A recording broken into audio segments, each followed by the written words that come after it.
Siemanko moi drodzy, witam wszystkich bardzo serdecznie na kolejnym odcinku z Mario Forever Battle World. Dzisiaj sobie przejdziemy świat trzeci wydany przez Mr. Mickey'ego i jak możecie zauważyć, już po całym save game roomie będzie taki świat nocny, bardziej mroczny, chociaż raczej tematyka będzie stricte nocna.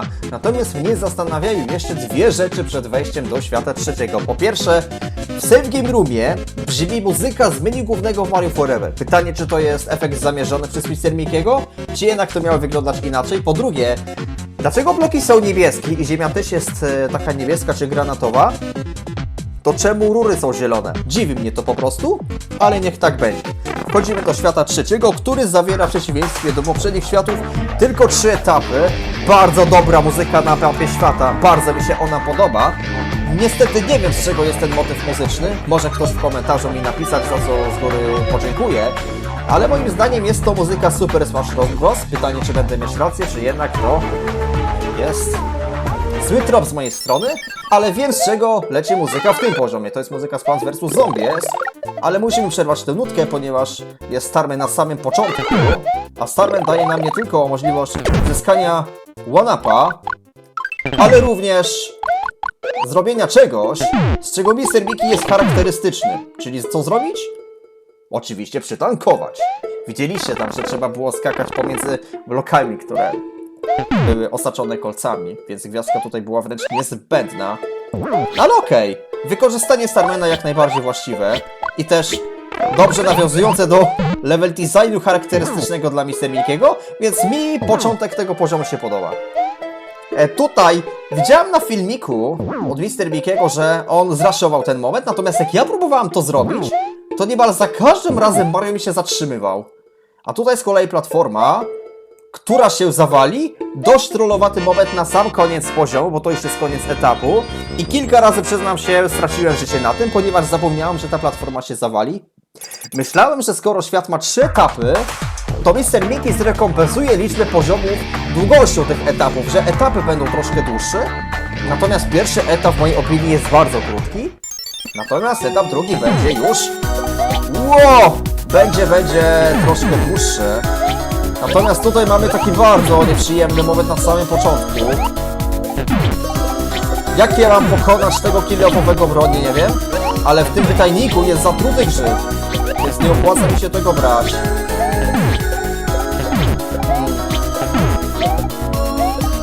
No dobra, teraz miał chwilę takiego zastanowienia się tym słowem i to wykorzystałem, natomiast to wcale nie jest przyjemny początek etapu, walka z kilofowym pro. Może chodziło Mr. Mickey'emu o to, żeby zraszować po prostu, żeby od razu go pokonać, a jeżeli nie pokonasz, to narażasz się na ryzyko. Tutaj mamy ciekawy fragment, czyli mijamy sobie drogę niewidzialnymi monetami, mi to nie przeszkadza.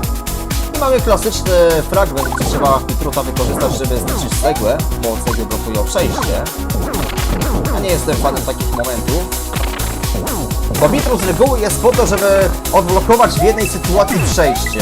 Ale co poza tym Bitrut daje? Dodatkowego hita, nic więcej. Tutaj mamy taki mały labirynt, mamy 3 rury, ale do 2 można wejść. Tak, do tej nie można. Jeżeli wejdziemy tutaj, to wraca nas w to samo miejsce. Nie wiem, czemu Mr. Mickey to zrobił, ale zabawnie to wygląda. Jest też animacja zbagowana Mariana, kiedy po prostu wychodzi z rury. I trzeba uważać, kiedy Mario wchodzi do rury, kiedy bullet jest przed nami. Jezu! No nie! Bo Mario może oberwać. Tu z kolei mogliśmy od razu wejść do rury, która prowadziłaby nas do kolejnej części poziomu, natomiast możemy pójść w prawo i zyskać wzmocnienie. Teraz prowokować mi strzeliła. O właśnie. Możemy zyskać dodatkowego power-upa, ale trzeba jeszcze wrócić, czyli coś za coś. Checkpoint? W przeciwieństwie do poprzedniego etapu, gdzie nie było checkpointa, ale też nie było tabliczki no checkpoint level.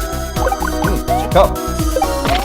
No dobra, a tutaj z kolei podobny kilofowy drop, którego trzeba sprowokować, żeby te wszystkie cegły zniszczył. Widzicie też, moi drodzy, cegłę, która... Cegłę siłą rzeczy też widzicie, ale chodzi mi o rurę, która jest zablokowana 2 cegłami.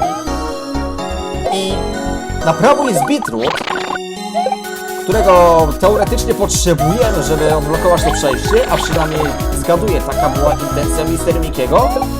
Ale z drugiej strony, jeżeli ten kilofowy bro uderzy na tyle szczęśliwie, to odblokuje za nas to przejście i nie musimy iść tam po buraka. Pytanie, czy teraz to zrobi. No niewiele brakowało. Jest! Jest!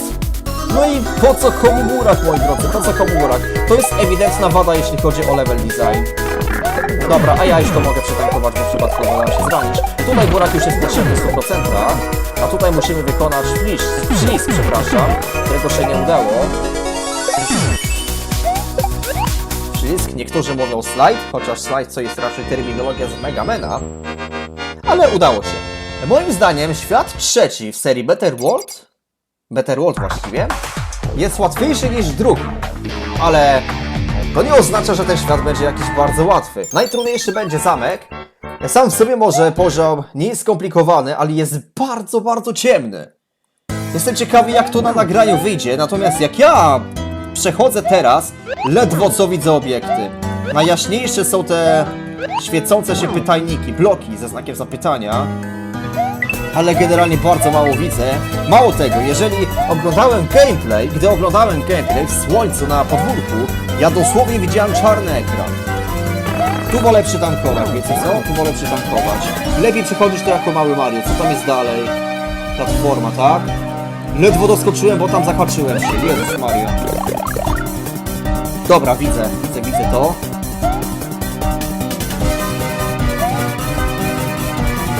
Przepraszam, że ja tak się nachyla, ale ja naprawdę nie widzę. Mam wadę wzroku, to prawda, ale wada wzroku polega na tym, że ja nie widzę z daleka, w sensie z dystansu. Ale nie ma to wpływu na ciemność, rozumiecie, z kilku metrów. Tak. Nie widzę tekstu. A! Tu jest korec, ledwo widziałem, dobra. Jest. Aha!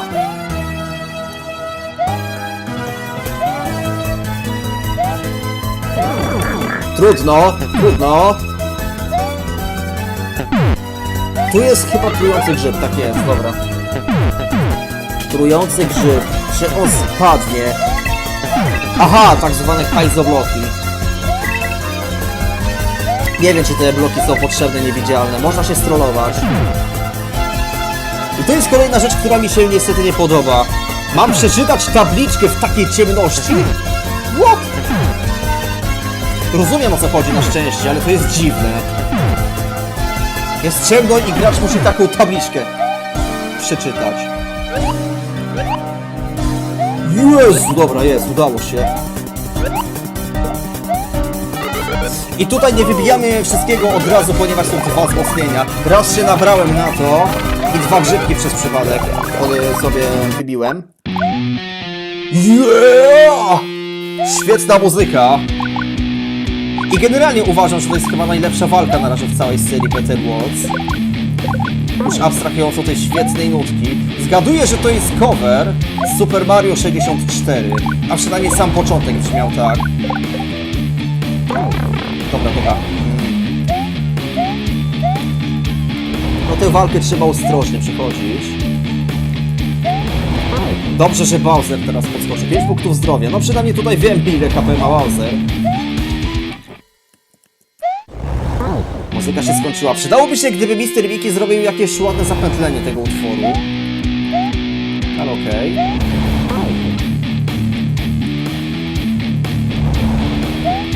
Akurat tutaj już nie najgorzej widzę. Widać rotodiski oraz widać płomienie ognia i samego Bowsera, natomiast dlaczego Bowser się przeteleportował, nie wiem, ale to nie jest pierwsza sytuacja, kiedy Bowser robi coś takiego. Jak wcześniej grałem w ten świat, żeby się przygotować, też się teleportował Bowser. Dlaczego? Nie mam pojęcia, że to jest specjalność nietypowa dla Bowsera? Nie wiem. Natomiast też mamy ciekawą animację oraz pokazanie tutaj Mario jak ginie, ale ten dźwięk śmierci Mario chyba odnosił się do Bowsera, tak to interpretuję. I cutscenka.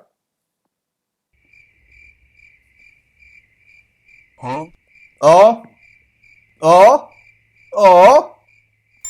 A wiecie, moi drodzy, kto zrobił cutscenkę do świata BTW 3? Krzyś Paszczycik 12. Ha! Nie, a tak na serio to Mr. Mickey poprosił mnie o zakodowanie takiej cutscenki, która polega mniej więcej na cutscence ze świata rzymskiego IX, czyli stopniowe zanikanie zamku. Jest to bardzo proste. Zrobiłem to Mr. Mickiemu i jednocześnie pokazałem mu, jak to mniej więcej wygląda.